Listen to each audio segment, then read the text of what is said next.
Amid a storm of toxic rain, the MC was unconscious in the middle of a city. When the acid drops began to fall on his arm, he woke up startled and quickly protected himself. Feeling the wounds on his body, he wondered where he was, as he was sure he would be taken down in the middle of the explosion while fighting. Suddenly, the MC began to feel his head spin, then remembered that he was a former member of the Special Forces, and that his name was Jin Kwan. During a mission, he and his team fell into an ambush, being betrayed by their own organization and used as living beacons to guide the explosion. While he was still conscious, Jin saw part of the destruction, so he was sure he had been taken down. Still not understanding what was happening, he recognized that his pain was getting worse and therefore needed to find a place to hide. Looking ahead, the MC could see a light on in a house before him. He opened the door of the residence, asking if anyone was there, and upon seeing a person, he approached, for he saw that someone was indeed there.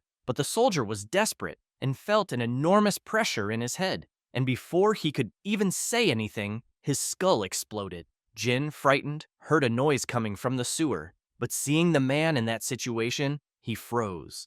The MC found a metallic object on the floor, and upon picking it up, began to wonder what it was. Suddenly, a hooded man entered the house, saying it was just as he had imagined, that there were more rats in that rainy season. The masked man, along with his partner, quickly grabbed their scythes and rushed to attack, for they needed to take the object Jin was holding. The MC began to run, thinking that now the Reaper wanted to catch him, but when the masked men got close to the decapitated man's body, an explosive was activated within it. The men, realizing it was a trap, could do nothing. After the body exploded, the place was completely destroyed, but Jin managed to get out in time. He went directly to the sewer, where he had heard the noise before everything happened. At the sewer cover, he called for help, saying he would throw that object away and that the man had been killed in vain. Immediately, the cover was opened. The MC thanked for the help and quickly entered. As he fell until reaching the ground, a girl closed the cover again. Jin, now in a protected place, placed his hand over his wound. The girl, after descending the stairs, approached and pointed a gun at the MC's head, wanting to know who he was, which faction he belonged to, and above all, why he was in her brother's way. Jin made it clear that he didn't want trouble and was only looking for shelter. Yuki removed the gun from the MC's head and asked him to hand over the item. Jin took the object and gave it to the girl. Seeing that, the young woman's eyes filled with tears, and she began to wonder why her brother had done that, for he had traded his own life for an emblem, and now she was alone, knowing that in that world there was no forgiveness, fearing what could happen. The MC, seeing how the girl was, began to think that he had been reborn, but even so, he kept seeing those sad looks from people. Then, he began to remember when he was in the war, the desperate look of refugees who had lost everything and had been driven from their homes by the conflict. The women were extremely weakened, the MC lamented, for Yuki's gaze was the same as those who came out of the dungeons without their loved ones, having to return to their old lives. Jin knew that for those women with that look, there was no joy in being saved, since they had lost everything, family, parents, home, and were left without perspective. For even if they escaped, they ended up falling into others' hands to continue suffering. The MC then approached the girl and placed his hand on her shoulders, telling her to stay calm and that she could imagine he was a mercenary hired by her brother to protect her as he would. Yuki, calmer, said he seemed like a good person, but he would not survive. Hearing that, the MC wanted to know why she was saying that. The girl replies that Jin stayed too long in the black rain and explains that they were in the dead city, and that rain was not only corrosive, because after it dries, it turns into a super strong acid, and anyone soaked by the black rain has no other fate than to lose their life. After learning everything, the MC now understands why he was getting weaker and weaker. Even so, he asks Yuki where she came from and who those people with skull masks were. The young woman says she was from the third dead city and that those men were enforcers from the lower city and magic users. The MC is surprised to hear that and then asks what year and country it was. Yuki says they were in the year 1000 of the Starscar calendar and that the country was called the Flying Eagle Empire. Jin says all those names were strange, and now he knows he ended up in another world. Then he asks why she was so afraid of magic and how someone could turn into an object like that. Yuki explains that if a person obtained an emblem, they could awaken a combat, support, or special class, and her brother had stolen that emblem so she could awaken, but now he would never return. The girl starts crying again, saying it was her fault. The MC asks if she had any other family. The young woman replies that she did not, that her brother was everything, and now, if she could not become a magic user with that emblem, she would not survive. Regretfully, Jin says that both of them were unlucky, but still confidently adds that if he managed to get out of that situation, he would help her. Suddenly, in the middle of the conversation, an explosion happens behind the girl. Both are frightened because they had now been discovered. Yuki quickly grabs the item intending to awaken to save them. Otherwise, it would be the end of the line. The girl places the item on her forehead, but the object rejects her, leaving her sad because she did not expect that. The MC asks what was happening, and the girl replies that the rejection of emblems has only two causes. One is physical, and the other is lack of talent for using magic. Yuki bursts into tears, calling herself useless, especially knowing that her brother gave his life for all that to happen. The masked men invade the place and begin walking toward the girl to end her, saying they would not waste time talking. Then they launch their attack with the objective of retrieving the emblem. Yuki quickly looks at the MC, who no longer had any strength, and decides to grab the item, going toward Jin to try to awaken him. When she places the item on his forehead, it is immediately activated, granting powers to the MC. After receiving all that strength, Jin becomes awakened, gaining a demonic swordsman class with exclusive abilities. Demonic swordsmanship, total mastery of all types of swords, dark perception, able to detect malicious intent, and demonic constitution, with extremely high vitality. Jin also receives the soul talent, Statue of the Netherworld Flame of rank SS, along with an unknown domain talent and level. Now the MC was feeling extremely powerful. After seeing the system screen, he is even more impressed by how that world worked. Yuki is happy that it worked because now the MC had become a specialist. But the masked men become even more enraged at that, as they did not expect him to consume the item right in front of them. Without hesitation, the Reaper launches an attack against Jin. The young woman is terrified, imagining it to be the end. But effortlessly, the MC manages to dissipate the attack using his sword. The enforcers are shocked to see that the launched attack had no effect. Immediately, Jin goes on the counterattack, striking them upon getting close.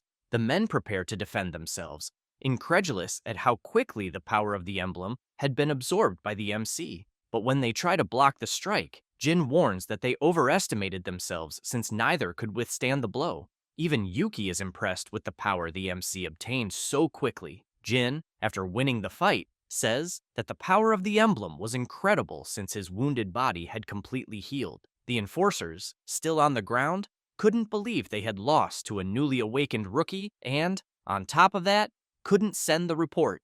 The MC, hearing the conversation, approaches still furious about everything that happened and attacks them again, managing to strike them completely off guard. Yuki warns that now that those agents were taken down, someone would come looking for them, so it was better for them to leave that place. Jin looks at the hole in the ceiling and says it was too high and he didn't know a way to reach it. The young woman grabs an explosive and says she had hidden there many times before, so they just had to follow her. She places the explosive on the wall and steps back, shielding herself from the blast. The MC follows her to the hole, asking if she really knew what she was doing. Yuki replies that there was a ladder on the other side. After a few hours through the tunnels, the girl leads Jin to her home. When she opens the door, she asks him to come in. The young woman says the place was a bit messy but livable, then asks the MC to sit while she tidies up a bit. Seeing all those things, Jin says it must not be easy to run that shop alone. Yuki, after placing the object in the box, sadly says that before there were two of them, but now only she remained. The MC, awkwardly, apologizes because he didn't want to make her remember her brother. The girl starts wiping her tears, saying it's okay. But suddenly someone enters the shop saying it was already time for them to be open. Both are startled to see them. It was Wardlord and his henchman. He approaches Yuki and asks if her brother had told her about the deal. The girl replies that she didn't know anything. Wardlord starts smiling after hearing that answer, and then orders his men to take her. After his men grab the girl, She tries in every way to escape. Jin quickly moves behind the gang leader, telling them to stop. Warlord quickly turns, wanting to know who he was to have enough courage to meddle in his affairs. But the MC starts staring at him, wanting to know what right he had to take her. The man replies that he had the right of the warlord. Jin states that he knew he was a good person since his special ability allowed him to sense good and evil. And even though Warlord seemed fierce on the surface, he didn't have truly evil intentions. After hearing that, the man says the words, "good person," were a rarity to hear in the city of the dead. Jin asks what the girl's price was. The man says he thought he wouldn't make it back from the pit, especially knowing it was a mine pit full of sand-eating worms. But the price was to go there and retrieve what he desired, and in return, he would release the girl. Suddenly, Warlord prepares to attack, saying that first, he would verify if he was eligible to make a deal. As he approached, the MC was surprised that he was still unmoving. Yuki shouts for Jin not to accept the challenge because Wang was a level 2 professional, but using only a wooden stick, he manages to block the strike. Warlord is impressed by the power before him, as well as by the confident gaze the MC displayed, as that was the true talent of the soul. Like that of people from the upper city, not even the girl could believe what happened. The MC asks if, with that, he qualifies. Warlord says that even though he was a first-level rookie, he would accept the deal. However, he was sure he wouldn't survive pit number 1, as he was far from ready.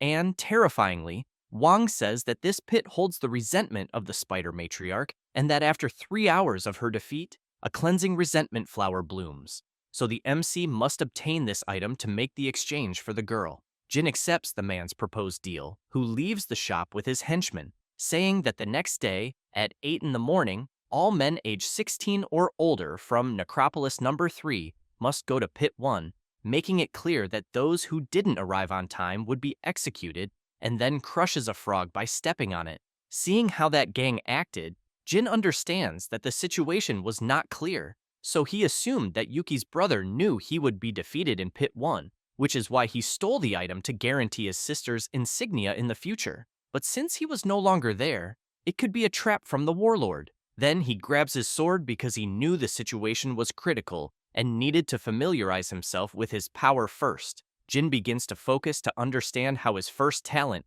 Idol of the Infernal Flame, worked. Suddenly, an energy appears in front of him, transforming into a soldier of flames. The MC, seeing what he could do, becomes even more confident.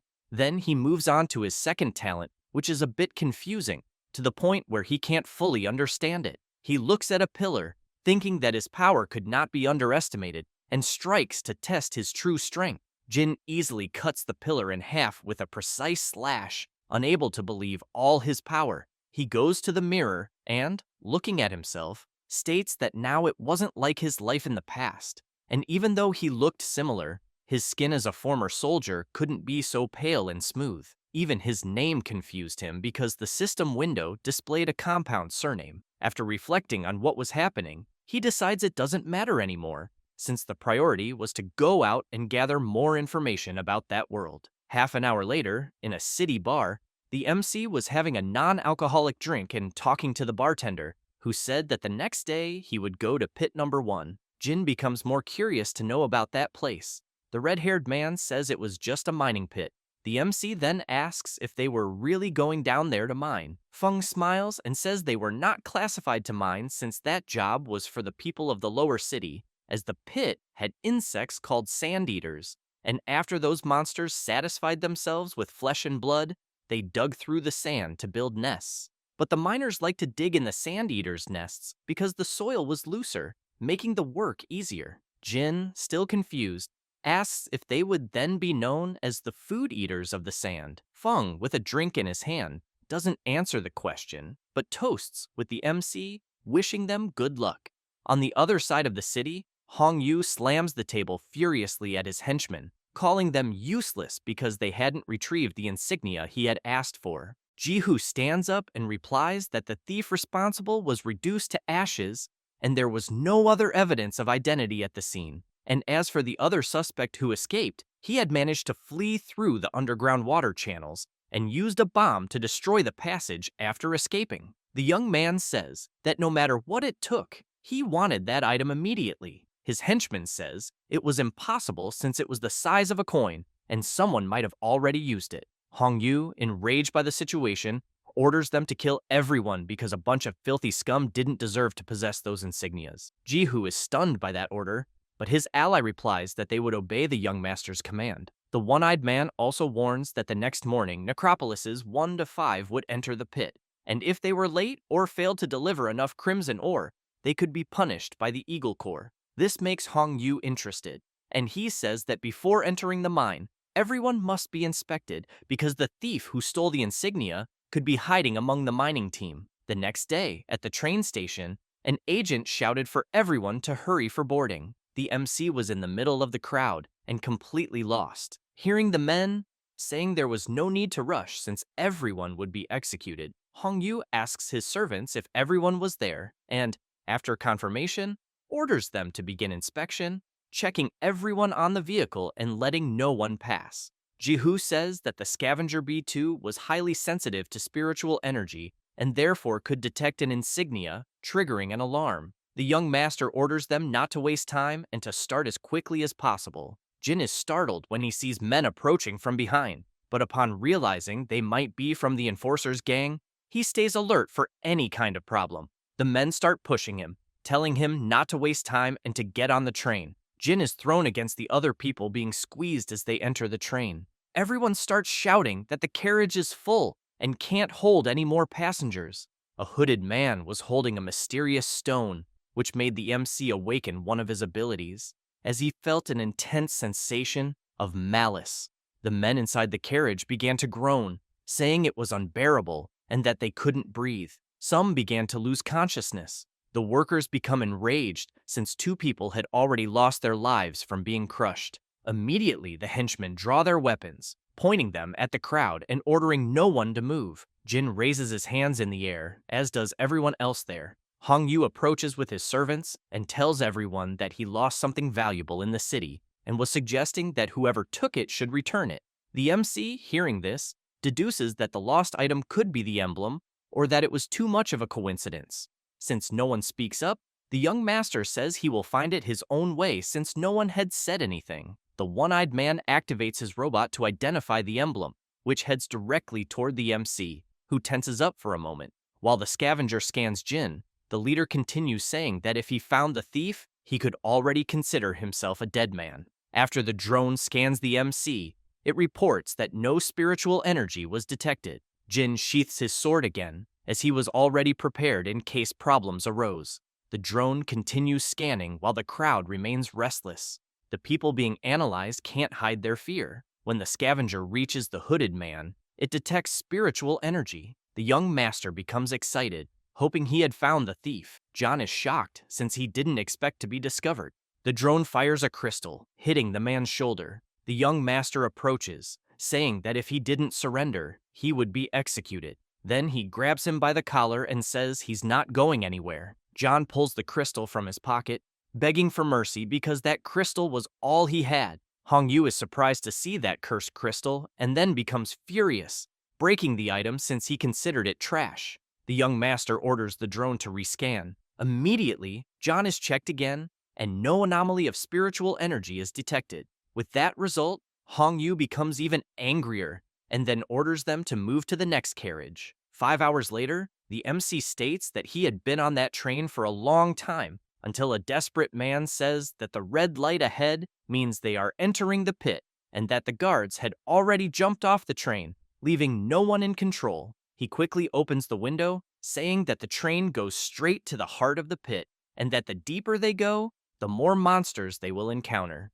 The MC, seeing what that man was doing, sticks his head out the window and realizes that everyone was doing the same, so he decides not to stay there. Then he jumps from the train, having to roll across the ground to stabilize himself. After some time, he reaches a crystal cave. Jin states that the place was completely unknown and that there was no information since there were no guides. But suddenly, he hears a noise and is surprised to realize that he is about to be attacked. Then, he takes immediate action by grabbing his sword and striking at his target, managing to stop him even though he was coming from underground. Jin tells his opponent to come out so they can talk, as he had already spent too much time there. An enraged boy emerges from the earth and goes straight for the attack. The MC, with a simple movement, manages to dodge the strike and asks if he wanted to do this the hard way. Then he grabs his head and slams it into the ground with enough force to leave his opponent injured with just one blow. With his sword, Jin prepares to finish his opponent, but the young boy begins to beg not to be harmed because he had no choice. The MC removes the sword from the boy's throat and asks what his name was and why he had tried to kill him. He answers, while still on the ground, that his name was Xiao, and that he had been there for more than 10 days, besides being starving, and that was why he attacked him. Jin asks how he had become a profession bearer. The boy says he could obtain an emblem by defeating monsters, but it was uncommon, so the best option was to find one of the rich from the upper districts, since they came down there just for fun and most didn't want anything. But he admits they were a real pain, as they would use them as bait to lure monsters, and because of that, it was hard to leave that place. The MC asks if there was any way to survive in that hopeless hole. Xiao says he could find a cave and hide, since if he managed to stay for 15 days, that was the time needed for workers and rich kids to show up. After hearing this, Jin wanted to know how to level up. The boy says he needed to take down insects, but in that place the monsters were level 11, while they were only level 1. The MC says they were really there just to become fertilizer. Suddenly, he notices monsters approaching. Quickly, the MC manages to push the boy aside, preventing him from being hit. These were level 9 red blood mosquitoes. Xiao becomes terrified seeing the creature, unlike Jin, who grabs his sword saying that place really was infested with monsters since he had been there for only a short time. The young boy starts running desperately, saying they were going to be slaughtered, but he stops immediately when he hears the attacks launched by the MC, who did not hesitate and charged forward, managing to strike the creature. Stepping on its body, he says that this monster was high level, but his talent was no joke. Xiao couldn't believe what had just happened, so he admits it was impressive because he didn't expect him to defeat that monster with just one blow, and now he wanted to be his right-hand man and do everything he was asked. Even as he remains on his knees, the MC says he doesn't need dead weight, so he won't accept. The boy becomes even more disappointed since he didn't expect that answer. Suddenly, a portal opens behind Jin, who stays alert with the whole situation until a monster appears, the level 15 crystal ore that was now about to get them. The MC is surprised to see that creature in front of him. The monster lunges, easily injuring Xiao and giving Jin time to dodge. The boy starts screaming desperately for help upon seeing the MC in front of him, but the monster keeps advancing to devour them. Then, it goes toward the MC, who prepares by using his demonic constitution ability and is certain he can defeat the monster because even though it had high defense, it was slow and clumsy. The MC moves toward the creature and, with constant changes in direction, manages to approach while dodging the attack and, activating 3,000 flows, manages to cut the crystal ore in half. After his victory, the system message appears informing that the MC earned 1,000 experience for a critical hit and 100% efficiency reaching level 6. The MC finds this way of leveling up interesting because in this world it felt like a game, and he also realized that the greater the level difference with an enemy, the better the drop rate. Then, he puts his hand inside the monster's entrails, managing to grab an equipment emblem, acquiring heavy crystal ore armor for level 1 users, and the item increases melee attack by 5% and gives a 10% chance to reduce damage by up to 20%. Now, Jin knows that monsters really do drop equipment on the ground when defeated. The MC takes the emblem and places it on his forehead to equip it, but to his surprise it is rejected because he is at too low a level, and he also didn't know about the level restriction. Even so, he begins walking toward his next objective, since his top priority now was surviving. But it doesn't take long before he finds a monster den. Immediately, the creatures charge forward. Now the MC had a big challenge, since there were dozens of crystal ore monsters. Confident, Jin says this was all he needed to level up. Then, he charges toward the monsters with immense force, breaking even the ground with his momentum. Determined to wipe out all those creatures, Jin easily manages to take down the first level 9 crystal ore monster with 100% efficiency, as well as the rest of the den. And after finishing the last creature, a message appears showing his progress reaching level 10, in addition to obtaining the sword emblem earned after defeating 10 demonic beasts. Jin grabs the emblem as fast as possible. The emblem of this class is the Green Beetle Knight, which commands beetles and provides high defense and survivability. The MC is satisfied with the item obtained and also now knows that there are various emblems. Suddenly, Jin is almost hit by acid and quickly turns to see what is happening. After being attacked again, he manages to dodge. The attacks did not stop, and the creatures approached for close combat. This was a monster of a higher level, with fangs and claws far stronger than the others. A level 25 crystal ore insect, a creature 10 times larger than the MC, who thinks it is better to retreat since it made no sense to fight a losing battle. But after some time running, he ends up finding more demonic beasts that, upon noticing his presence, prepare to attack, leaving him surrounded in all directions by monsters. The crystal insect begins launching its acid. Jin is agile and dodges the creature's attack, which hits the demonic wolves, causing them to turn their focus toward the insect since it struck part of the pack. The beast begin attacking the monster that was chasing the MC, who now hidden, waits for the exact moment to act. The monsters were fighting each other in a fierce battle. Some of the wolves climbed onto the insect's head, biting its shell and managing to injure it. Seeing that the insect was being defeated, Jin takes the opportunity and goes on the offensive, since the creature's defense was broken and he had a great chance. The MC drives his sword exactly into the spot the wolves had opened, deepening the wound in the insect's head, which roared in pain. It doesn't take long for the monster's body to explode after Jin's attack, raising him to level 11, in addition to gaining 1 point for the exclusive skills Sword Demon, Shadow Vision, and Demonic Body. The MC also manages to upgrade his class skills, the Earth-Rending Slash, Super Armor, and True Soul Talent. After seeing his progress, Jin states that he could already defeat a Tier 2 boss, but still needs to level up faster. Heading toward the dropped emblems, he admits that if he hadn't provoked the fight between the monsters, he probably would have been injured in that battle. But now, he had both items in hand. The first emblem is the Blue Beetle Leap, a level 2 equipment piece, a 5-star agility boot.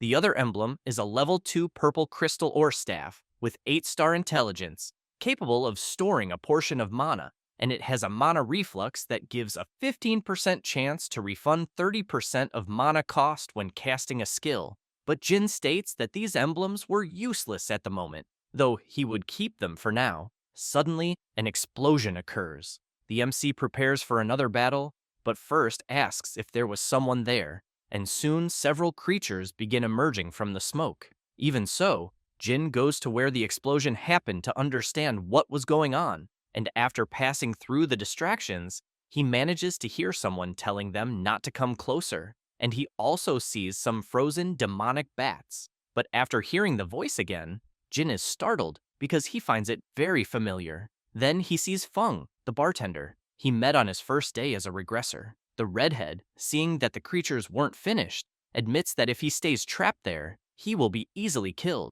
Feng notices that the 2 remaining monsters were of a higher level, and therefore his chances were minimal. These were level 19 blue vampire bats. They begin attacking Feng, who tries to escape as fast as possible. After reaching a safe position, he quickly counterattacks by pointing his weapon at the monsters, saying that instead of waiting for defeat, it was better to fight until the end. Then he fires an ice crystal with his rifle, but as it gets close to the creatures, nothing happens since his attack power was low. This leaves the young man surprised, and seeing that the bats were about to counterattack, he admits he would not make it out alive. The beasts were already close to Feng, ready to attack. Even in this situation, the shooter says he really wanted to try living but had no strength, until Jin appears and, using Earth Slash, manages to strike the monsters. Seeing this, Feng is impressed. The MC then approaches and says that they met again. The redhead asks if it was him who defeated those 2 bosses,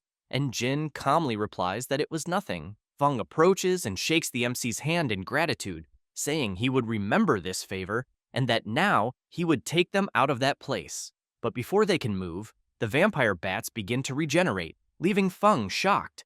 The creature now transforms into the level 20 blue vampire Bat King, an even more powerful monster. The shooter, frightened, admits that this was not good.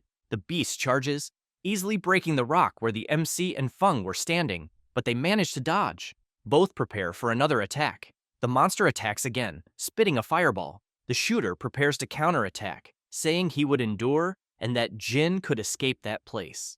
Then, he fires another freezing crystal against the fireball, creating an ice barrier and successfully blocking the attack. Feng stands up and says they could leave now, but the MC asks why they needed to leave if it was better to face that creature. The redhead is shocked hearing this and asks if he was crazy, since this monster was a fusion type several times stronger than normal. Even so, Jin says no, and that he wanted to know for sure who would be defeated. Besides, if they defeated that boss, they would gain more experience. It doesn't take long for the bat to destroy the ice wall. The MC wastes no time and charges for the attack. Feng freezes in place, stating that Jin was a real lunatic since he had never seen someone eager to be defeated. With the very first strike, the MC manages to injure the creature, making it even more furious and causing it to attack the MC with a sound wave. Jin, after being affected by the bat's attack, admits that as expected, it was a bit different from the other beasts he had faced. Then, he activates the statue of the Infernal Flame God, which has great attack power. The statue easily approaches the creature, striking directly at its chest. Feng is impressed by those combat abilities, especially seeing those blue flames, since he thought it would be impossible to see again, because the Tianqi Empire's legion had wiped out the entire family that possessed that power, leaving only women alive. The MC manages to defeat the monster easily using his ability, reaching level 15, but he states that it was becoming increasingly difficult as he had to defeat several creatures to rise 4 levels. Feng approaches the MC and thanks him for having saved his life, but Jin was now curious to know whether the redhead had any class or was just a normal person. The young man says he was a class bearer but was tricked and turned into a normal person, and now he had to survive with only that weapon. The MC is surprised to hear this, and then asks if someone could really turn a class bearer into a normal person. The shooter says it was not something simple, and that he might have been the only living person to experience that. Jin becomes even more curious about the subject. Feng explains that in the abyss there is a poison called the Flower of the God of Death, and its lethal method is to corrupt a bearer's class into an emblem, causing their power to regress to that of a normal person, and then the potent poison explodes. The redhead continues saying he was the only one in his family who did not awaken a talent, but since he was the eldest son, and according to ancestral tradition, he inherited a very powerful class emblem, and that the human heart is difficult to understand. The MC, after hearing that story, says he could already imagine all the drama about 9 children fighting for the throne, and that he was the deposed crown prince. The boy says Jin was saying that because he was a pot of gold, and therefore they were the same kind of people. The MC becomes confused hearing this, and the redhead notices and says he thought the MC's family was extinct, but seeing that it was not, he could already imagine the face of the Tianqi Empire. Jin is stunned at being recognized by the boy. Feng begins to say that more than 1,000 years ago a pioneer awakened an SS-ranked talent and at the same time also obtained the legendary class Holy Light Knight, so both bearers and monsters had headaches whenever they encountered him. The name of that man was Quinto Qingshuan, and the talent he awakened was called Statue of the Inferior Flame God. The MC now knew he had a very valuable bloodline in that world, but still had not understood being considered extinct. Feng says he would not even get into the subject with the Tianqi Empire, and states that the MC's family was nothing but a disappointment, since for hundreds of years, no one was able to awaken even an SS-rank statue, and, besides that, the clan leader had only an S-rank statue. Jin, even not knowing much, does not like hearing that, but stays quiet. Suddenly, an energy emerges from the bat's body, startling them both until they see an emblem being dropped. This is the equipment of the Bat King's blade, the blue embroidered saber. The equipment is Tier 1, a 5-star strength weapon, and it also possesses the ability Shadow Speed, increasing attack speed and movement by 20%, and the Bat King's Fury, with a 25% chance to activate on attack, increasing the damage of the next single strike by 50%. Jin is impressed with the swordsman equipment. Then he breaks the emblem, causing a sword to appear in place of the item. With the blade in hand, the MC says that this item was better than his previous equipment and could be even better if it could be fused. Eager to know how powerful it would be, he prepares to test his weapon on a rock, then strikes it, destroying the rock with ease. Jin is surprised by the increase in projectile speed he gained with his new item. Then he thinks about fusing his weapon to create an even better blade. The MC crosses the swords and prepares to fuse them. Suddenly, the weapons begin to release their energies, merging and transforming into an even more powerful blade, surprising even the MC that it worked. The MC states that there was definitely an improvement, but to avoid leaving Feng without an item, he offers the 2 emblems he had obtained after defeating the monsters before arriving there. But the shooter says he had ambitions like his, and therefore had no interest in those low-level emblems. Jin says that a guy like him would not last long. Even hearing that, Feng says that for that reason he wanted to make a deal. The MC becomes interested in knowing what deal that was. The shooter says he had a legendary class emblem, the heavy artillery controller. The young man explains that this is an extremely rare sniper class with ultra-long range and wide area coverage. So if in the future the MC wanted to form a legion and explore the desert, it would be good to have a long-range, elite marksman on the team. Jin is surprised to see that legendary item. The redhead explains that emblems reach up to 8 grades, corresponding to white for inferior, gray for common, green for moderate, blue for superior, purple for exceptional, orange for epic, gold for legendary, and red for mythical. After explaining the emblem classes, the young man says he wanted to trade that legendary class item for a favor. After taking the emblem, the MC asks if he wasn't afraid to trust so much. The boy replies that he was calm because they were the same kind of person. Then he shows a map saying that his family was the one who first opened that mine, but later sold it to the Flying Eagle Legion, and with his guidance, the MC could reach level 3 in that mine without risk. Jin admits that it really was a mine map, so he asks the boy what kind of favor he wanted in return. The redhead says that according to his family's records, an abyss scythe rat was once seen in Pit 1, and this beast has the innate ability to sense and open abyss fissures, and for that reason he proposes to the MC that if he can make the creature open a fissure in the abyss, the deal would be sealed. But the MC wants to know why he would want that. The young man explains to the MC that as soon as he reaches level 3, he would already be able to use the ability with more power, managing to injure the rat and forcing the beast to open a fissure. Jin accepts the deal, but now knows he needs to reach level 3, and that was his first mission. Feng says he doesn't need to worry about that because he would help him. The MC asks if the young man knew where the resentment spider matriarch was in the pit. The shooter freezes after hearing that, since no one looked for that creature. The MC explains that he needed a clear resentment flower. Feng says his family was the one who founded the pit, so he explains that without the sand-devouring worms, the red blood ore was extremely difficult to extract. And, according to him, the presence of the matriarch is the reason why the pit remained only semi-explored. Then he shows the restricted area on the map, where even redstone tourism forbade children from the upper city to play, because the resentment matriarch is a level 39 overlord. So if someone below rank 4 faced her, they would just become food. Jin agrees to help the boy find the scythe rat, but in exchange he wanted all the information he had about the matriarch. They shake hands to seal the deal. Then they walk toward their next objectives. After some time, Feng tells the MC to watch where he steps, since there were level 18 steel-tailed scorpions there, and they could also dig underground and were good with their sneak attacks. After the boy warns about the creatures, a scorpion attacks Jin from behind, but before being hit, the shooter warns the MC, who quickly grabs his sword and manages to cut off the scorpion's tail. After the creature is struck, it goes to the surface, standing face to face with the MC, who tells the shooter to fall back because he could be hit by the crossfire. Then he takes momentum and charges for the attack, managing to slice the scorpion in half with just one blow. The shooter quickly runs toward the beast, saying that those creatures drop hemostatic hides that can be used for healing. The young man begins searching frantically for the item, saying he was injured and desperately needed that healing. But before he finds anything, more creatures begin to appear, leaving him terrified. The monsters begin moving toward the boy, who becomes paralyzed. Jin quickly rushes in to protect his partner. As he approaches, he begins attacking the scorpions, managing to take down the creature near Feng. But now the MC had to face several monsters to get out of this. He does not wait long and moves in for the attack while fighting, telling the redhead to step back while he bought time. Jin was getting stronger and stronger, gaining speed and defeating the creatures easily without giving them any chance.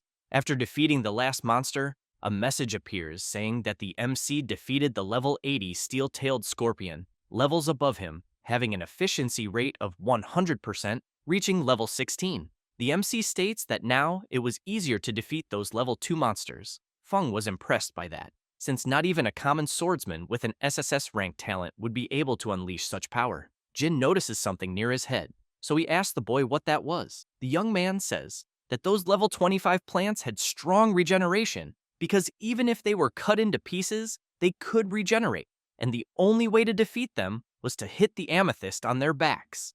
The creature begins to grow larger and larger as it approaches to attack the MC, who manages to dodge the first strike. Taking advantage of being faster than his opponent, he starts running across the body of that carnivorous plant, saying that the weakness of that monster was very obvious. Jin prepares to attack and, upon getting close enough, delivers the blow, managing to bring the creature down. After cutting it in half, a system message appears informing that the MC defeated a creature 9 levels above him, managing to reach level 18. Feng was increasingly impressed, as he was not used to seeing that sword technique with such a smooth and clean cut.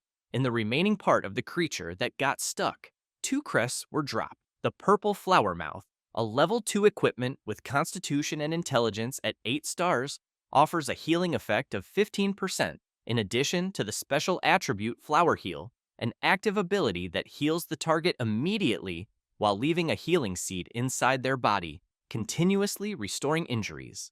The second item is the Blue Radiance of Divine Magic, Priest class, which allows channeling divine power by casting a bright radiance over the target area. Allied units within gain the divine protection effect, reducing damage. Feng approaches and asks Jin if he had any debilitating ability. The MC, confused, asks what he meant by that. The young man says that debilitation affects living beings, but in summary, suppresses healing and recovery. Then, he continues explaining that when the MC's blade cuts, the monster's wounds seem to melt like cheese.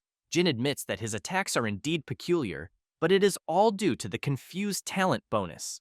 The shooter asks the MC if he had ever tried unequipping a crest. Jin replies that he had not. The boy explains that unequipping a crest makes it and the body dissipate into the world, unable to be traded or transferred, and only after death could a crest solidify. So therefore, they should not treat crests as mere equipment, since they are part of the power of cultivation. The MC states that the boy seemed to know quite a lot. Feng says that, with those abilities Jin has, he did not need to stay in that area, and could head straight north, where there would be a lava lord called Behemoth, level 3. After a long time walking, the scenery of the pit began to change. The shooter says that the lava lord has incredibly high defense and immense power, but he was usually sleeping, and warns that if the MC could apply his sharp sword, there could be an unexpected effect. But Jin wanted to know why they should take down that creature. The boy says that this monster would give a lot of experience to level up. They soon arrive at the edge of the pit, where the temperature was even higher, since that is where the lava lord Behemoth sleeps. The shooter says that this monster is one of the strongest, just like the Spider Queen, since it has extremely high defense and few can break through them. Even so, Jin picks up a stone and prepares to throw it at the creature in order to injure it. The MC throws it with all his strength, hitting the creature's head and shattering the stone completely. Jin admits that the defense of that monster was really strong. Then he attacks using his blade.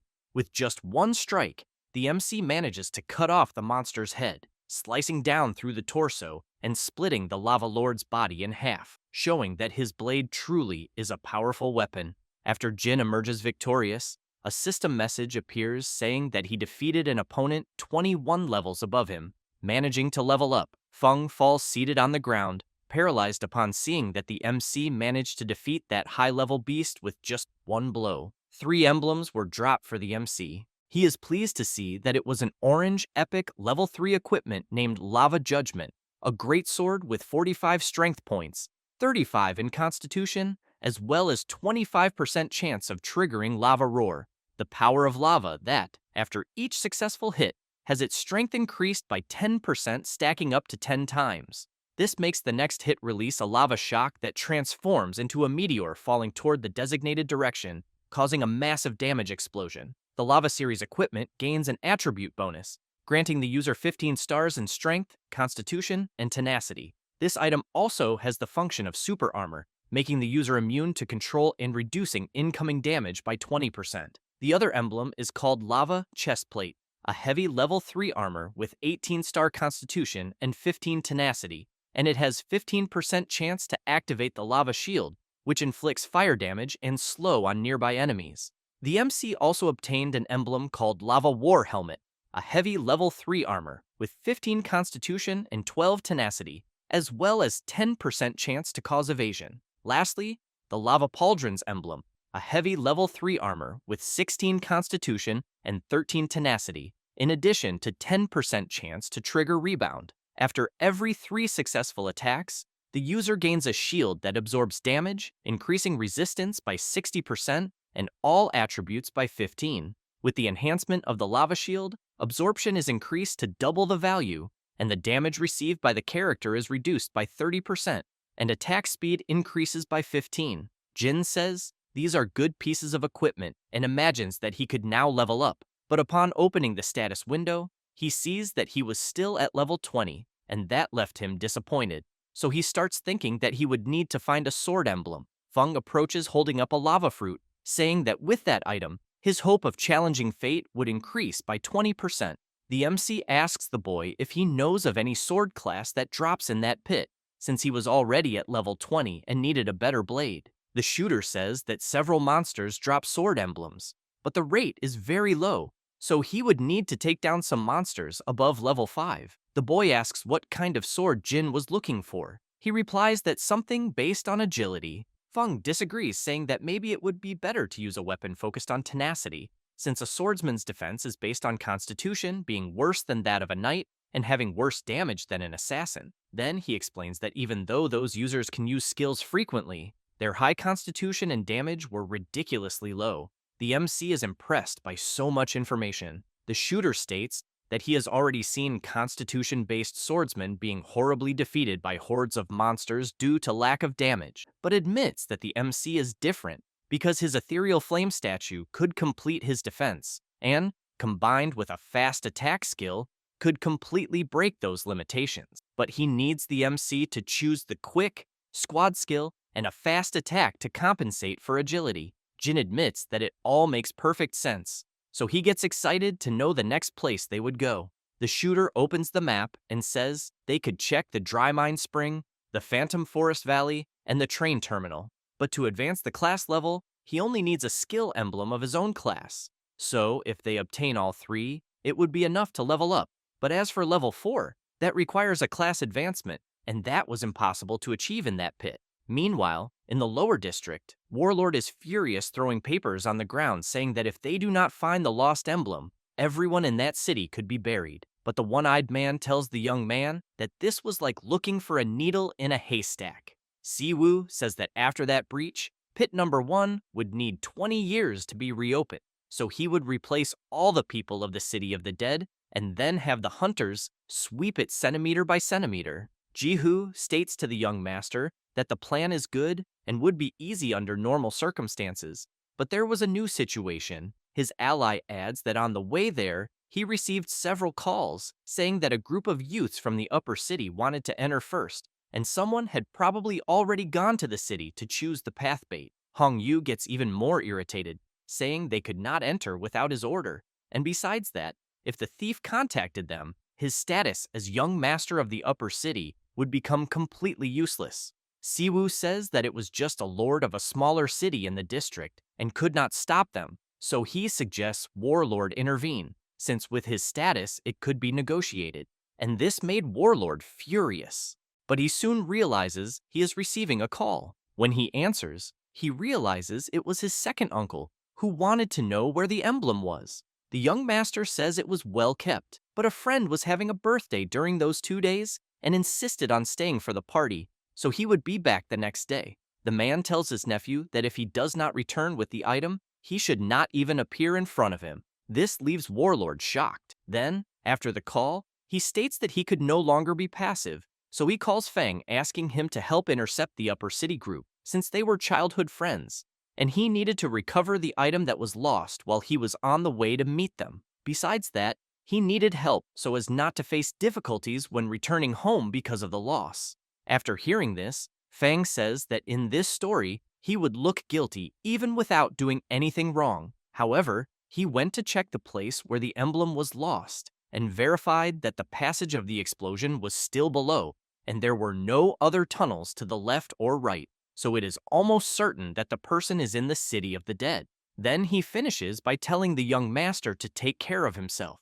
After finishing the call, old Joe appears coming out of a portal. As he approaches, the boy asks the mage if they could recover the item. The old man says that the head of the family always says that if they want it, it will be done, so they only needed effort, and based on the current situation, the chances were ridiculously small, and Yan probably could not wait that long. The mage continues saying that the head of the family had already gone to the elemental sacred city, saying that there was also an unknown emblem there. Back at the pit, the MC has just taken down the rhinoceros-horned insect king, who was 9 levels above the MC. Feng approaches the creature asking the MC if he could take that rhinoceros horn, because with it, he would recover his leg quickly. Jin says he could take it, since he obtained the emblem. Then he gets off the creature and, after reaching the ground, begins checking the item information. It is a purple emblem, a level 2 army breaker blade.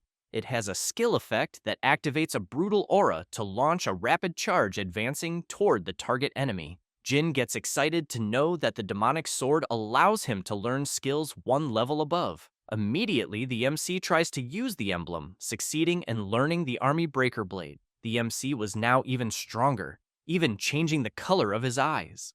Jin delivers an attack toward the horn, managing to cut it easily. The shooter is impressed seeing that, because he did not expect such a big evolution. But the MC says that he still needed to find 1 more level 2 monster to level up even more. The boy says that there was a monster called bone-eating fish, and it lived in the water, besides being a very difficult beast to bring down. Even so, the redhead immediately picks up a fishing rod and then throws the line into the water, saying that he could use the insect king's meat as bait. After the hook falls into the water, it does not take long for the shooter to catch something. With great luck, they manage to hook the level 23 bone-eating fish, but with just 1 strike, the MC manages to bring the creature down. This made the MC reach stage 2. Seeing his information, he is satisfied with the ease of his achievement. In addition, a new skill was upgraded. Now, the orange ruin blade swordsman was level 2, having a shell effect that burrows into a target, using an overwhelming moment to launch a charge, striking the target with a purple lightning, causing impact damage to the enemies along the way and knocking them out. The great sword releases a powerful and ruinous chi, dealing extremely high damage to the enemy. After seeing all the necessary information, they light a campfire and roast pieces of meat for a meal. Feng tells the MC to take a break so he can eat. After sitting around the fire, the MC says that the meat looked very well roasted, crispy on the outside and soft on the inside, and states that the boy had talent to lead a tourism group. The shooter laughs, saying that this was a great idea. The MC, still curious, asks if that world was very big. While eating, Feng says that the human race has been constantly pioneering growth, and no one knows what the ends of the world are like, and explains that since the Dominion 3 superpowers have emerged, the Flying Eagle Empire, the Apocalypse Empire, and the Elemental Sacred City, and they all respect the strong here. After hearing that, the MC says that if considered that way, it would be very difficult to survive there. The boy says that in this world, only by being strong could one be free, since everything else was just living under someone's rule. Jin then asks how long he thought the current Flying Eagle Empire could last. The shooter says that when he still had some power, there were already signs of seas of beasts rising and falling on the border, and that he was not optimistic that the 3 great powers could withstand that tide of beasts. Therefore, they would eventually return to the Wanderer era, with monster nests everywhere. The MC states that if they really return to that era where the weak are prey to the strong, it is really concerning. The young man says that the tourist groups could enter the pit at any moment, so it was better to avoid them. Meanwhile, in the pit, a group from the dead city was on the outer train platform. Fang asked Hong Yu that since they had not opened any passage in the morning, what was the reason for opening it at that moment? The young master says it was for the sand debtor's exam to calm down a bit. Then he asks if Fang thought he would be the level 21 pioneer. His friend laughs, saying that this was not the young master who had his legs broken and who was already there, wondering what personality was there, then asks if they were trying their luck in facing him again. The young master thinks that the fact that he had his legs broken a long time ago and having that brought up again would be bad. Ling, who was sitting in the chair beside him, tells the two to stop and leave. The warlord starts imagining that on this trip he needed to stay close to them and could not leave them, because they could swap emblems that had not yet been found. While the MC was still eating, he asked the shooter what the tourist group was. The young man answers that they were groups of young masters from the upper district who went there to have fun and took pleasure in hunting, as well as looking for opportunities. Feng gets up and tells them to continue, and that he would take them to the Phantom Forest Valley to level up. After some time, they arrive at the valley. The redhead warns that there would be many blade mantis,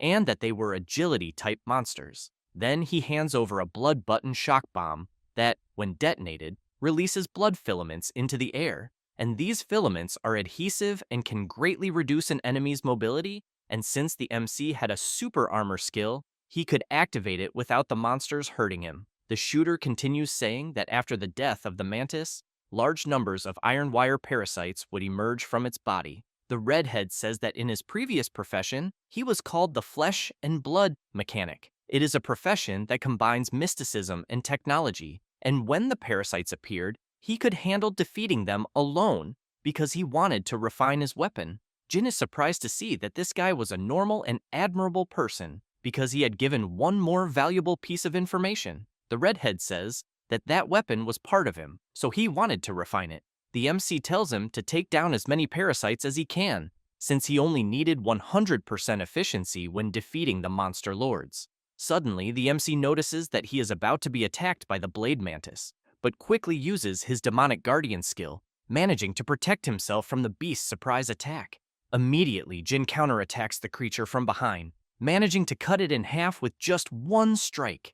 After his victory, a message appears saying that his opponent was 4 levels above. The MC is surprised by the high attack power of that monster, since it managed to open his armor easily. Feng, familiar with those monsters, tells the MC to retreat. The mantis's body begins to regenerate, releasing several tentacles and unleashing insane power. The shooter aims at the beast, saying it was time to act, then fires a shot freezing and managing to paralyze the creature. Feng is satisfied with his work, but soon the MC notices that more creatures were approaching. The enraged mantises began to attack all at once. Jin remains in a defensive position, managing to block the attacks of the mantis. And because the beasts were in greater numbers, they also attack from behind, and Feng shouts for the MC to get out quickly. But Jin does the opposite and activates his skill, the Infernal Flame Statue, managing to block the monster's attack only with his armor. Then he goes on the offensive, easily taking down the 3 beasts attacking him. They were 4 levels higher, but were defeated with 100% efficiency, and even with their bodies cut in half, tentacles began to emerge, regenerating the creatures immediately, causing Jin to retreat, and the shooter, seeing how agile the MC was, admits he is worrying for nothing. And Jin sees another monster approaching and strikes toward it, and the MC manages to hit the creature that was behind a tree, but a group of mantises rushes in crazily. Yet Jin prepares to attack and unleashes the Sun Earth-shattering strike, and with that powerful blow, all the monsters are hit, and Jin takes the chance to continue attacking and cutting off the monsters' heads, reaching level 22, and the MC admits that his bugged and disorganized talent grants him infinite cutting damage with a single strike, making it impossible for his enemies to block. But suddenly, a mantis attacks from behind, managing to hit the MC and pushing him forward, and an even more powerful creature appears, and Jin retreats, saying he was almost taken down by that mysterious boss. And Feng tells the MC to use the Thunder Bomb quickly, and he immediately grabs the grenade and throws it at the creature, and the bomb goes off near the mantis, releasing several bindings and managing to restrain the monster. And Feng says the boss is immobilized, and now it only needs to be finished. And Jin quickly advances for the final strike, managing to split the creature in half with a single blow.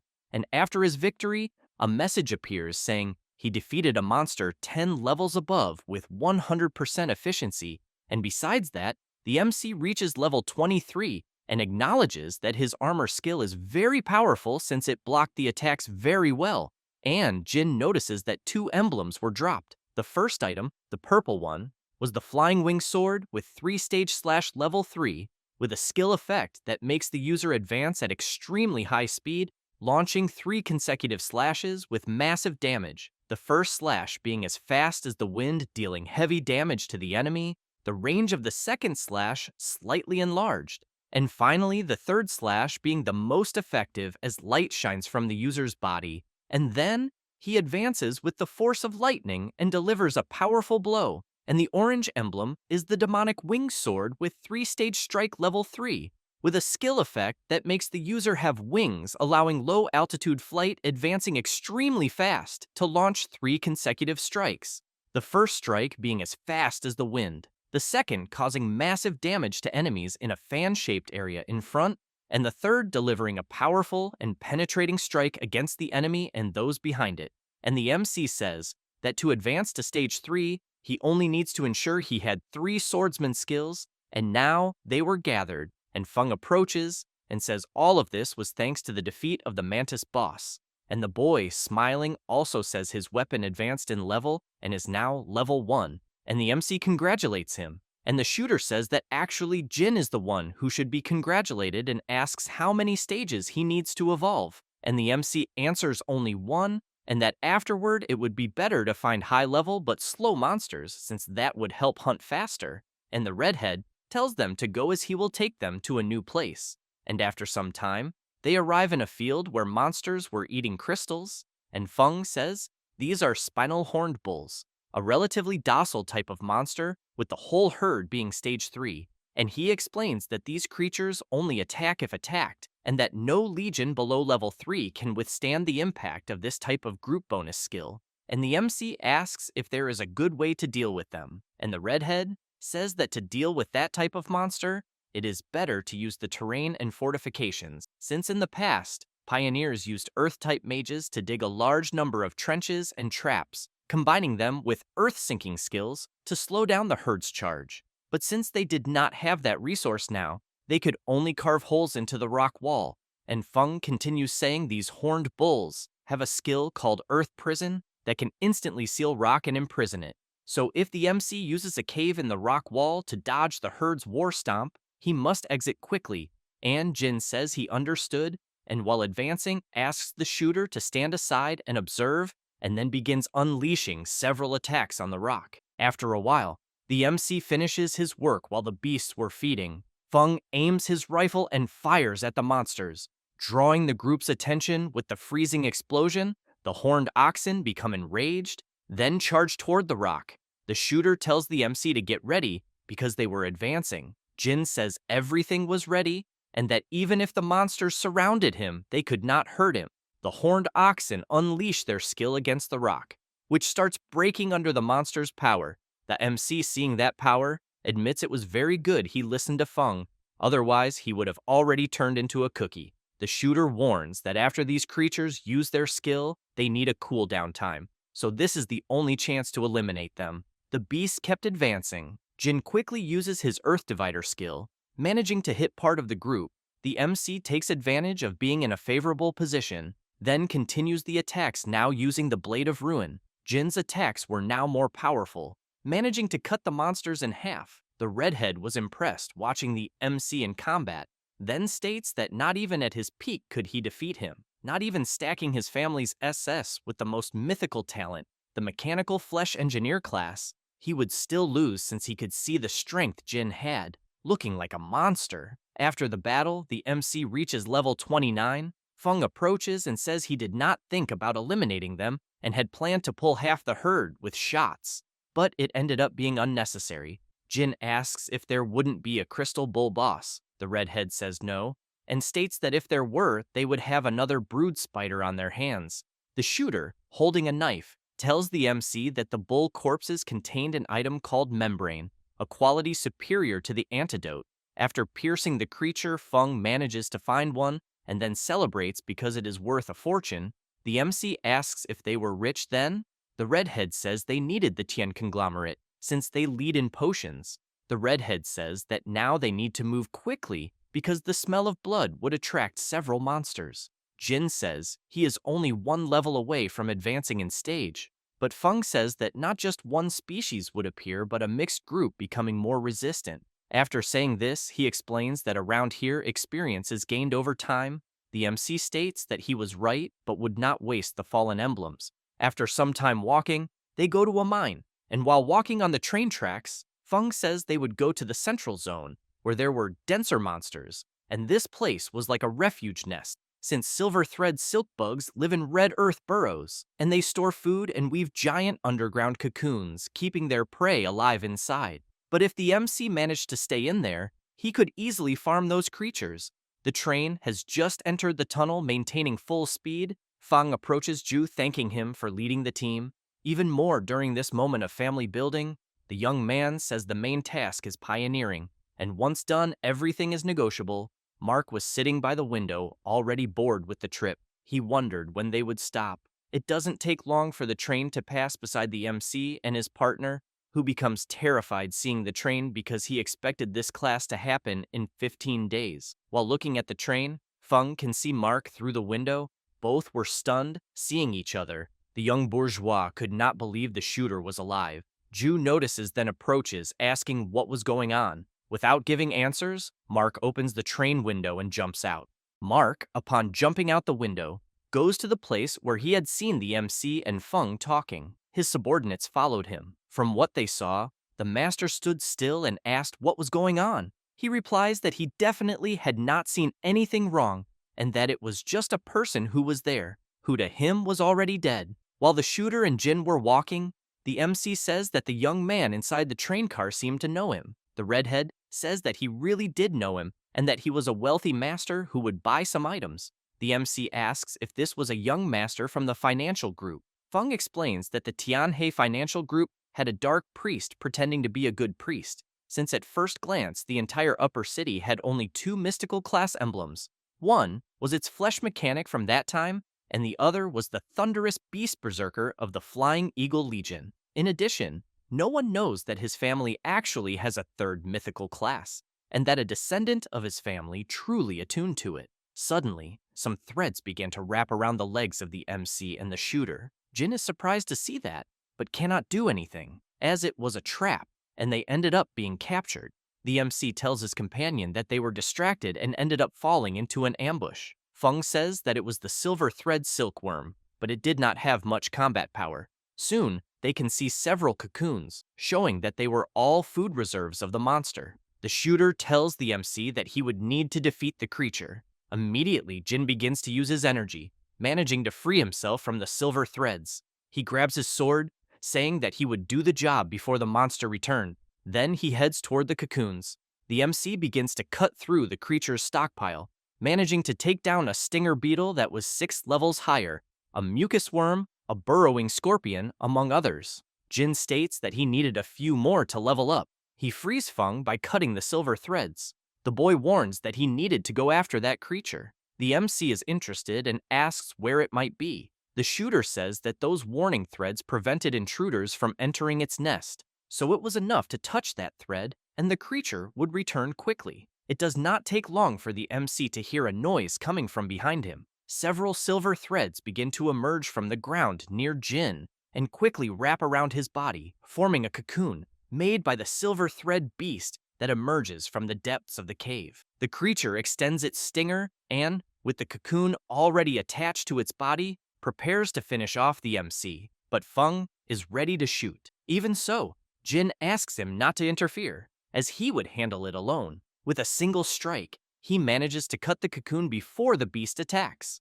The MC attacks the creature, managing to cut it in half easily, thus defeating a monster 8 levels higher. With this, Jin manages to reach level 30, and a system message appears saying that the advancement conditions were to defeat 10 level 3 monsters with 100% efficiency. in addition to a Lord monster. Feng approaches and says that the MC had 3 swordsman skills and comments that if he defeats more monsters, he can easily level up. Feng begins to explain the plan to the MC, since the final target was the Abyss Scythe Weasel, which possessed extremely sharp perception abilities.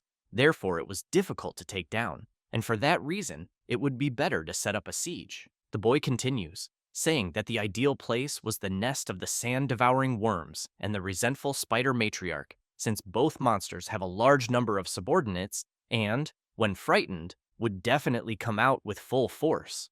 Then he tosses an emblem to the MC, saying that they would need to stay separated in the abyss, and that he did not know if he would be able to survive. Jin is surprised to see that legendary class item. He says that the mission was not over yet, and that he was already paying the commission. Feng says that it was better to make the payment already, as he did not know what would happen. Then, he starts walking, saying that it would be better for them to destroy another random nest. After some time, the group of magnates walking through the tunnels begins to wonder why there were no monsters along the way. Zihu says that perhaps the mine slaves had already fed them to satisfaction, and they were too lazy to go out hunting, but maybe a worm could appear. Soon they are surprised to see a dead creature. Mark says that the monster had been killed recently, with an instant death, and that left him impressed. Zihu analyzes the wounds, saying that it was done by a blade. The young master says that since someone had defeated a creature of that level,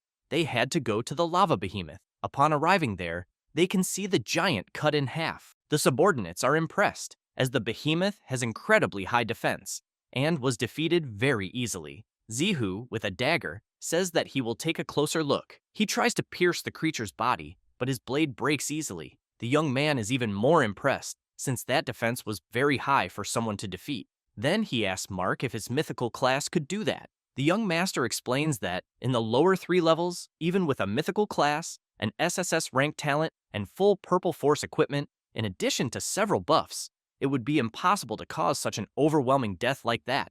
Zin says that the behemoth had a territory bonus, and that the lava lake was connected to its body, making it even stronger. Yu, knowing this, tells his master that this person could be in a level 7 blood sacrifice, and that, for everyone's safety, it would be better to leave that dimension. Mark says that since the world changed, no one has managed to break level 9 potentials. The henchmen, worried about their masters, continue insisting that they leave that place. Even so, Mark says that since they were already there, he could not return empty-handed. In another part of the abyss, several giant worms were furious at the presence of the MC, who easily defeats them. With 100% efficiency, he destroyed that entire field of creatures. Feng had a monster in his sights that was about to attack the MC. He warns Jin that the boss was about to capture him, then fires a shot, managing to hit the creature and saving the MC, who immediately delivers another attack, managing to cut the monster in half easily,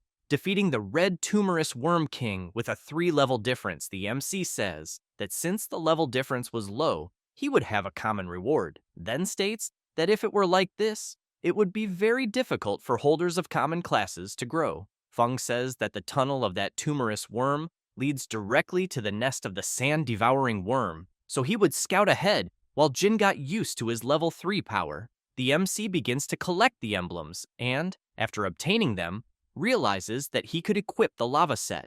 Upon doing so, he immediately starts to feel more powerful. Feng, upon seeing that, is impressed, as he remembers the 200 stars. The MC says that he has just equipped an orange weapon, but feels several times stronger. The shooter approaches and says that the constitution and strength growth of his class was very high, and that was what made him reach 100 stars at level 3, and that now, if he got into trouble outside, the eyeless ones would run just by the star mark. The MC becomes interested in knowing about this, so the redhead explains that the star levels of equipment stack to more than 100, and that the tiger pattern represents strength, and the elephant pattern represents constitution. After Jin understands what is going on, he says that it would be better for them to explore together. 1 hour later, they find a passage with light, arriving at a completely different place from where they were, since there was a forest there. Both begin to cough, saying that it is difficult to breathe inside.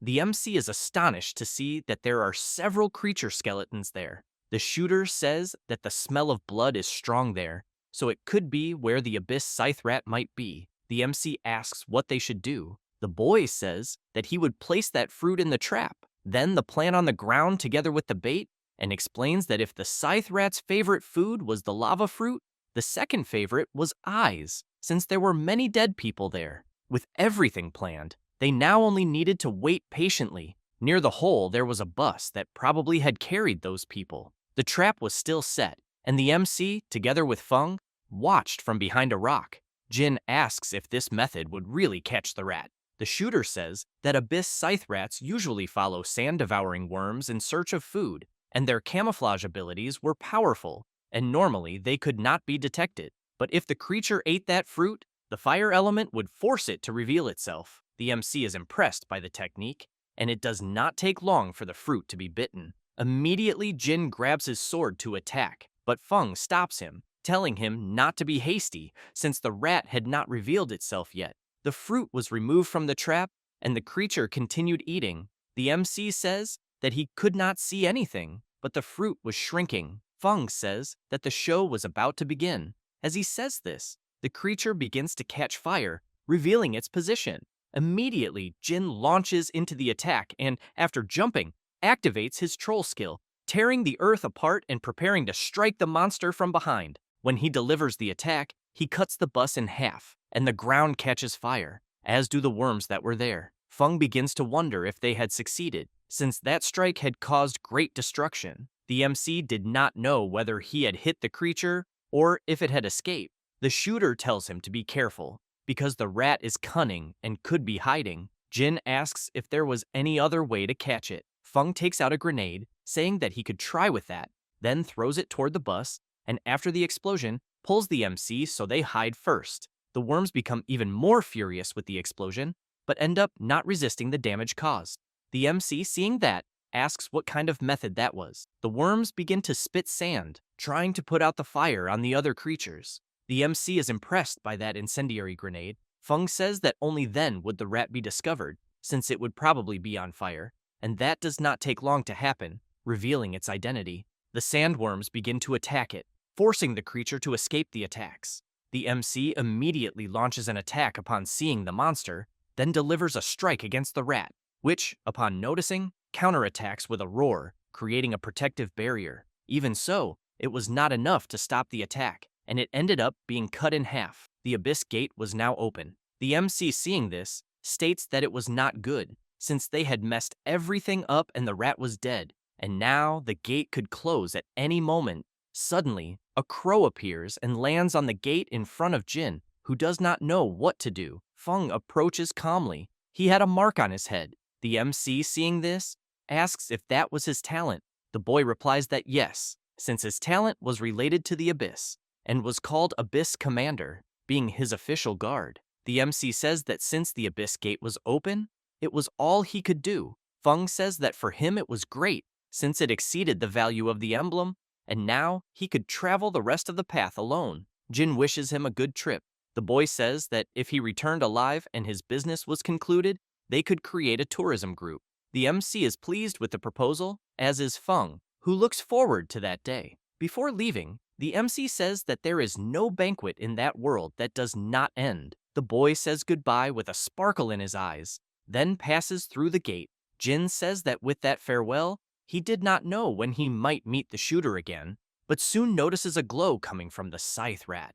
It was a lucky gold coin, a quality piece of equipment, a special accessory with an attribute effect, a luck bonus that increases the character's luck attribute, increasing the probability of monsters dropping high-quality equipment and items. The luck event trigger can be activated to enter a random dimension once every 30 natural days. The MC is impressed by that special equipment, so he places it in front of his forehead, managing to absorb the item, saying that luck was also part of strength, and that it could increase the drop rate of high-quality equipment and items, so he needed to test it. Then, he picks up his sword and heads toward the sandworms. The creatures begin attacking the MC, who activates luck with a splash of lava, managing to defeat the creatures easily. Jin says that, as expected, it was different from before after the luck value increased. Then he thinks that now, it was time to find what he wanted, since after defeating the resentful spider matriarch, he could plan his exit.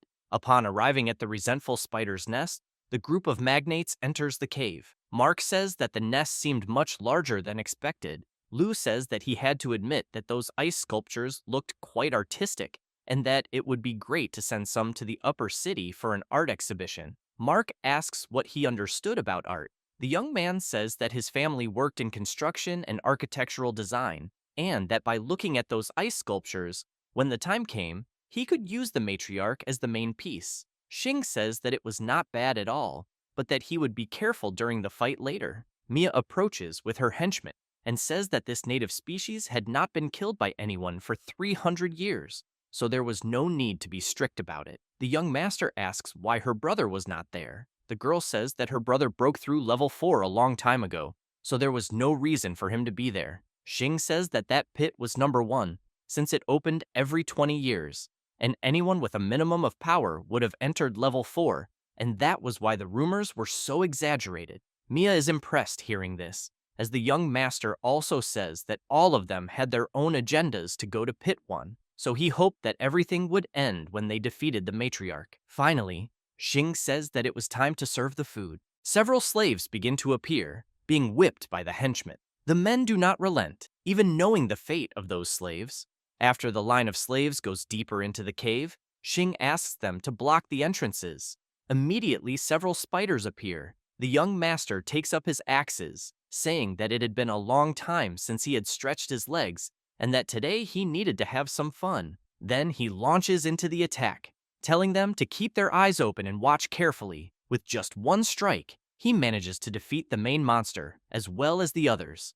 Mia is surprised by that man's legendary class, saying that it could not be underestimated. Xing, while slaughtering the creatures, says that he loved the smell of blood in the air, but ends up getting distracted and does not notice that he is about to be attacked. A creature manages to hit him, leaving everyone astonished, as that was the matriarch, the resentful spider. The young master did not expect that arrival, so he equips his armor, saying that this was all he wanted. He launches into the attack, saying that he would play with that creature. When attacking the matriarch, she retaliates with a sonic attack, shaking the structures of the cave. The young master manages to injure the monster and does not feel any injury from the counterattack suffered. Frenzied, he asks if that was all she had. Then he attacks again, managing to hit the monster once more, which immediately retaliates, managing to hit in the young master with an ice spit, leaving him frozen. Mia becomes desperate upon seeing that, as the spider was heading toward Mark,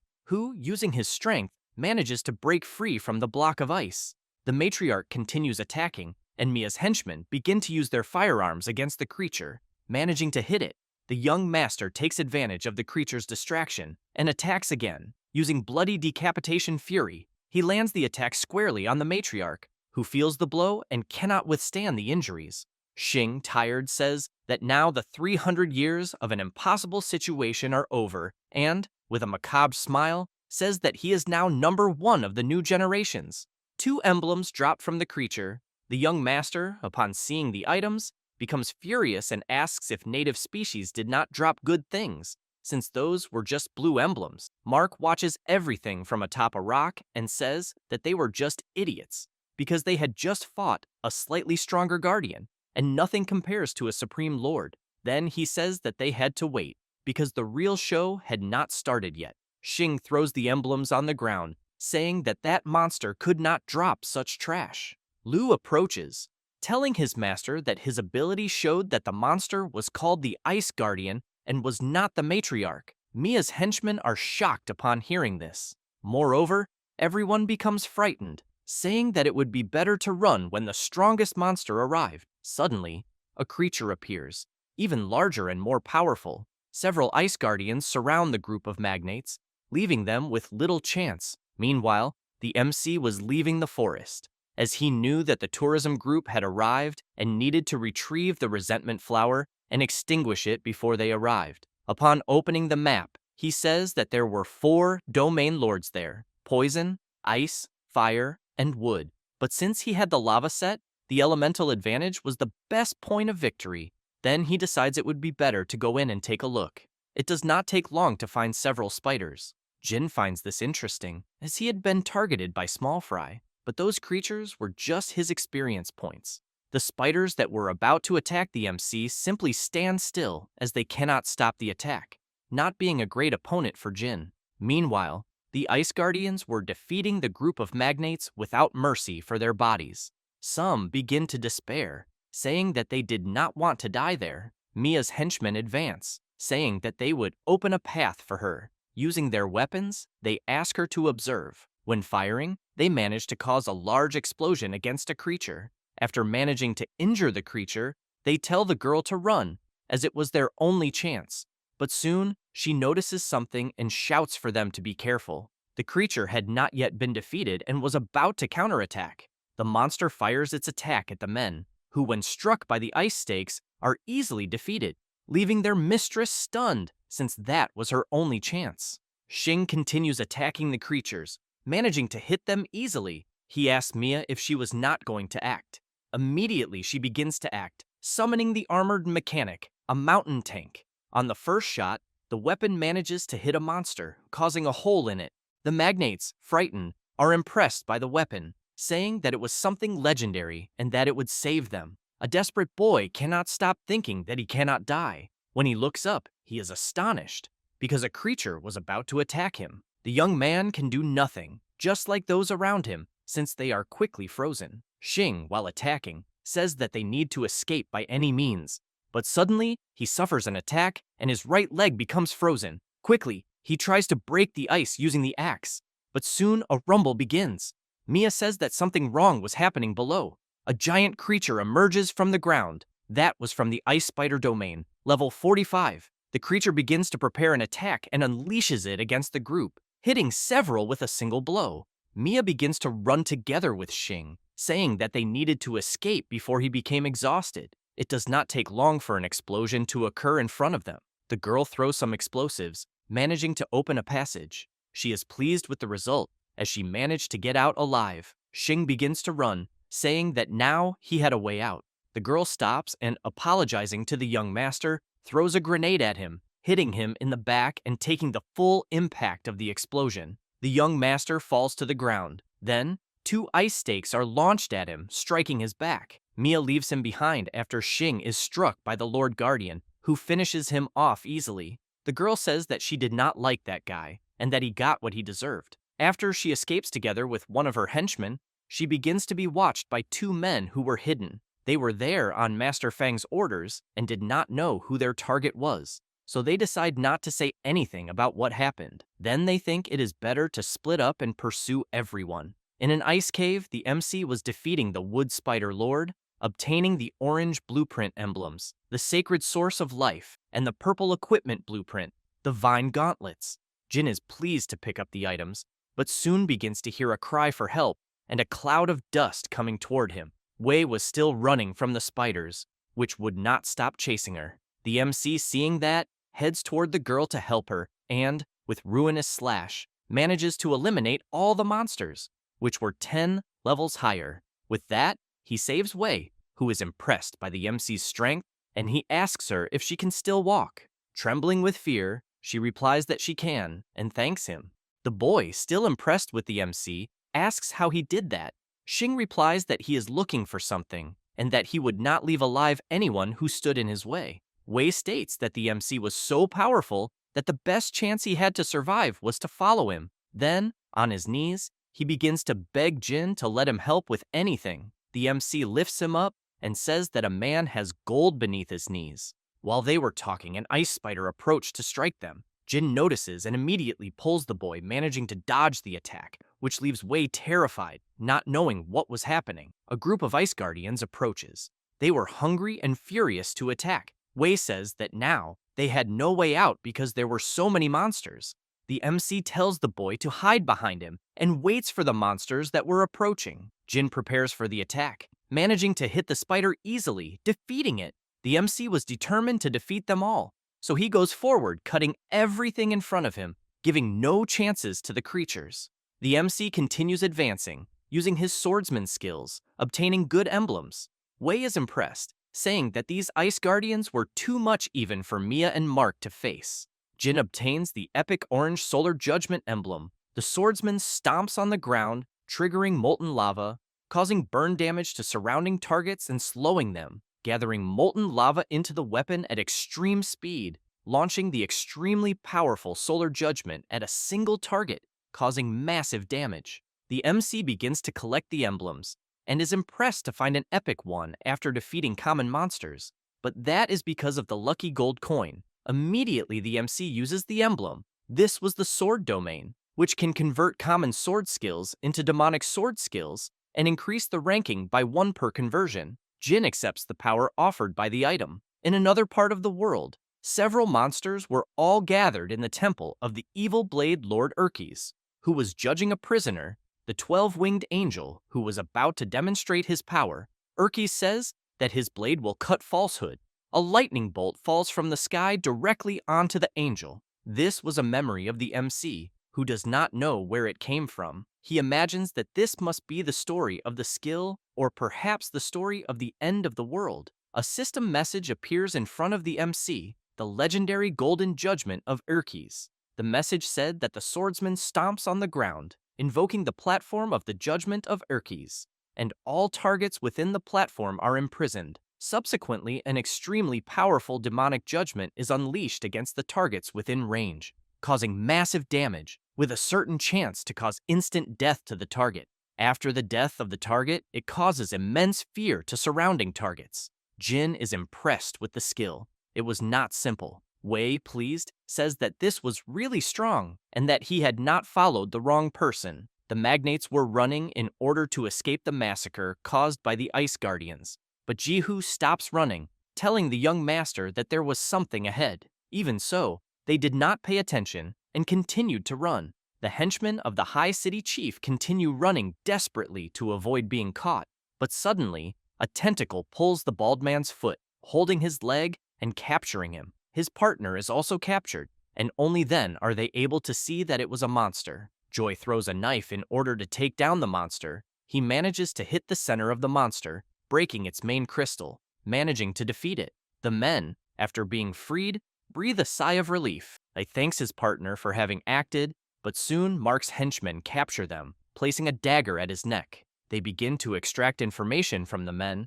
Mark approaches and asks if they want to live. Joy and Thai are impressed when they see the young master. Mark asks who they were pursuing and what the purpose was. The henchman says that they were from the Black Dragon gang of the lower city. A big boss from the upper city wanted them to keep an eye on all the young masters of the tourist train, saying that it was to prevent contact between the rich young masters on the train and the first group of mine slaves. Mark asks why they were afraid.